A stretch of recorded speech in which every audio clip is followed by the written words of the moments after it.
s'occuper des affaires de notre Père Céleste, comme l'avait dit ce jour Jésus à ses parents. Quand il avait 12 ans, il était resté au temple.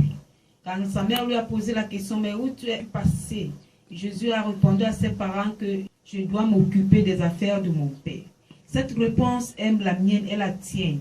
Et notre réponse que nous devons marcher avec et garder, et considérer parce que nous sommes venus dans le monde pour s'occuper des affaires de notre Père. Pendant que notre Père est dans les cieux, il nous a envoyé en mission sur la terre. Il est venu avec nous en mission sur la terre pour s'occuper de ses affaires.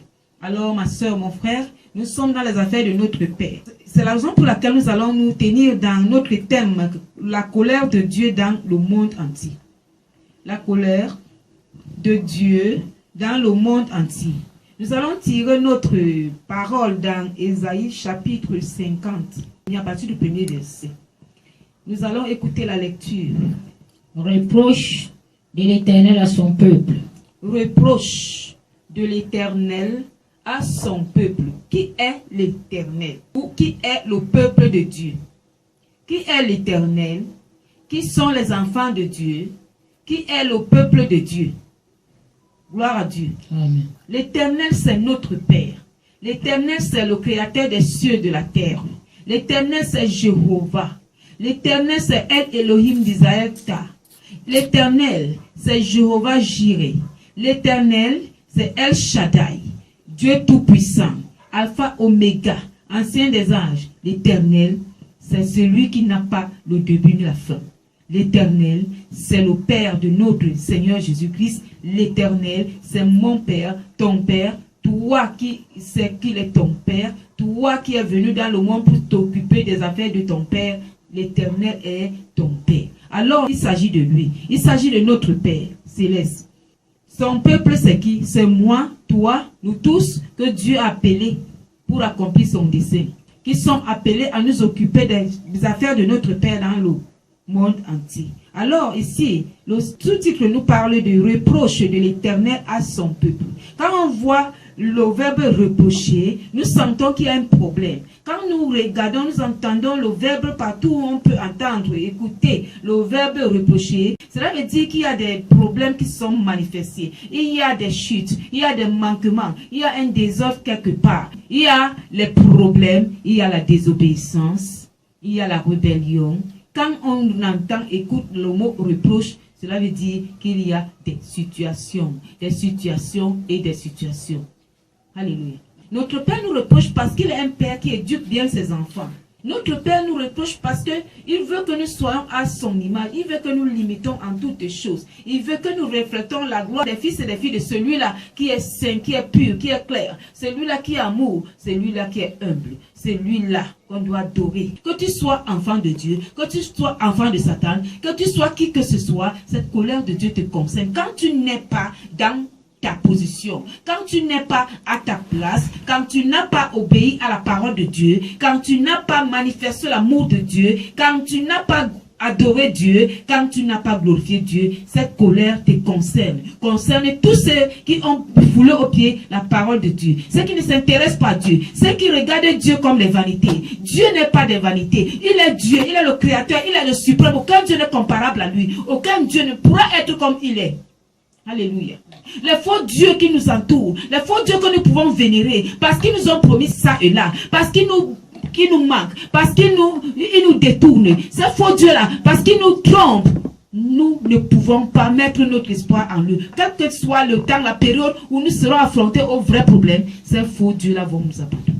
Les faux dieux-là, que nous allions dans nos chambres secrètes, les faux dieux que nous élevons les montagnes d'hôtels, d'hauts lieux, les faux dieux que nous cajolons, les faux dieux que nous adorons, que nous sacrifions des humains, que nous sacrifions des richesses de ce monde, que nous donnons la première place dans nos vies. Ces faux dieux-là ne pourront jamais être l'Éternel des armées. Ne pourront jamais être le Dieu puissant dans les combats. Ne pourront jamais être le Dieu d'Abraham, d'Isaac et de Jacob. L'Éternel, le Dieu vivant, nous reproche. Il a raison de nous reprocher. Il a raison, parce que nous ne ressemblons plus aux enfants vivants. Nous ressemblons aux enfants morts. Au travers des œuvres mortes que nous élevons, nous toujours dans nos vies. Et nous nous retrouvons à l'aise dans ses œuvres, sans toutefois regretter, sans toutefois se déranger, sans toutefois même reconnaître que nous sommes dans l'erreur, dans le péché. Alors l'Éternel, le Dieu vivant, continue à crier que nous devons nous repentir sincèrement et véritablement avant qu'il ne soit trop tard. Il y a un temps pour se repentir. Quand le temps de la repentance passe, Dieu n'écoute plus les prières de personne. Quand le temps de la repentance passe, Dieu ne regarde plus ces personnes-là. Alors en ce moment, Dieu jette son regard sur toi, sur moi, sur nous tous, pour que nous nous repentons. Sur son peuple que nous sommes, sur son peuple que nous sommes, pour que nous nous repentons. Alors Dieu nous reproche. Les reproches de Dieu sont vrais. Dieu ne peut pas reprocher quand il n'est pas dans la position véritable. Parce qu'il est le Dieu vrai, le fondateur de la vérité. Alors ma soeur, mon frère, repentons-nous avant qu'il ne soit trop tard. La colère de Dieu est là. Plus les jours passent, la colère s'active et prend l'ampleur pour arroser, balayer. Ce qui ne sont pas importants pour ce Dieu-là. Quand on parlait de l'importance, Dieu se définit dans l'importance des hommes qui s'occupent des affaires de Dieu, de ce Dieu sur la terre des vivants. Ceux-là qui se sont consacrés, qui se sont sacrifiés, ils ont sacrifié toute leur vie de tout ce qui les appartient parce qu'ils s'occupent des affaires de Dieu. Alors, de telles personnes sont importantes pour le Créateur. Mais ceux qui s'en foutent de lui, ils s'occupent des affaires des autres dieux. Ils s'occupent des affaires de la chair. Alors Dieu n'est pas avec toi. Il n'est pas avec vous. Il n'est pas avec de telles personnes. Alors ce Dieu-là, dans Ésaïe 50, il reproche son peuple que nous sommes. Nous allons continuer à écouter cette parole. Verset 1. Ainsi parlait l'Éternel, où est la lettre de divorce, par laquelle j'ai répudié votre mère. Mon peuple, mes enfants, où se trouve la lettre de divorce que moi, l'Éternel, le Créateur, j'ai rédigée pour répudier votre maman. Qu'est-ce que l'Éternel, le Dieu des armées, est en train de dire au monde, au peuple, par rapport à cela? Mon frère, ma soeur, l'Éternel te dit en ce moment qu'il est important pour toi d'aller au ciel au lieu d'aller en enfer. Parce que l'enfer est insupportable. L'enfer est un lieu qui existe. Il y a l'enfer. L'enfer est réel. L'Éternel, le Dieu de la création, reproche son peuple de l'avoir abandonné, de l'avoir méprisé, de l'avoir rejeté, de l'avoir haï. Pourquoi l'Éternel peut-il continuer à reprocher ton peuple? Parce que son peuple a aimé un autre Dieu qui n'est pas l'Éternel. Il a adoré d'autres dieux qui ne sont pas l'Éternel. Ils se sont consacrés à d'autres dieux qui ne sont pas l'Éternel. Ils ont vénéré d'autres dieux qui ne sont pas l'Éternel. Ils ont considéré d'autres dieux qui ne sont pas l'Éternel. Ils ont valorisé d'autres dieux qui ne sont pas l'Éternel. Alors le Créateur des cieux et de la terre, le Dieu de vengeance, le Dieu de rétribution, repose son peuple. Nous continuons à écouter cette parole. Ou bien auquel de mes créanciers vous ai-je vendu? Voici, c'est à cause de vos iniquités que vous avez été vendus. Amen. Moi, Dieu, je ne suis pas un Dieu qui crée le monde, qui crée les hommes pour les vendre, comme des bêtes, des moutons, comme le font d'autres hommes dans l'univers.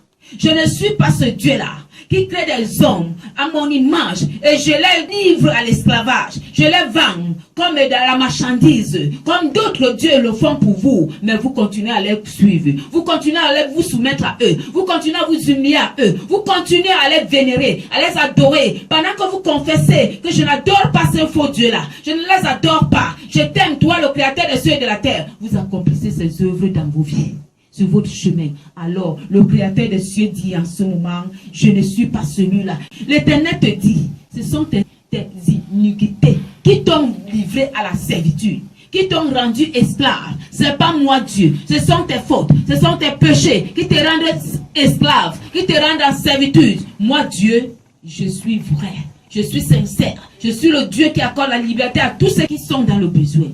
Alléluia. C'est à cause de vos péchés que votre mère a été répudiée.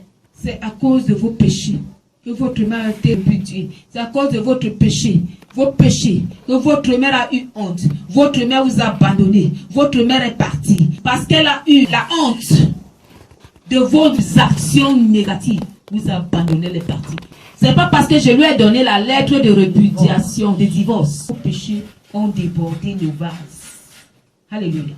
Ta place dans la liberté est vide. Ta place dans la liberté est occupée par les ténèbres, occupée par les souillures, occupée par les iniquités. Parce que tu as déserté, tu es parti, tu as rétrogradé, tu es retourné dans la servitude du péché.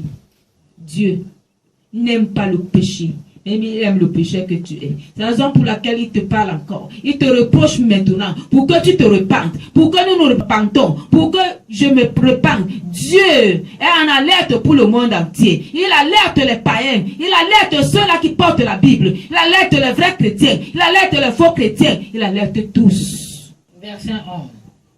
Voici vous tous qui allumez un feu et qui êtes armés de torches. Allez au milieu de votre feu et de vos torches enflammées. C'est par ma main que ces choses vous arriveront. Vous vous coucherez dans la douleur. Quand Dieu te dit déjà que tu te coucheras dans la douleur, c'est compliqué. Tu ne perdras pas quand tu te repentiras. Dieu t'aime. Ne dis pas que ce péché c'est petit. Ne dis pas que j'ai entendu parler par quelqu'un qu'on ne doit pas se repentir, qu'on ne doit pas prendre soin de ces petits péchés. Tous les péchés sont les péchés. Alors aucun péché n'entrera dans le royaume des cieux.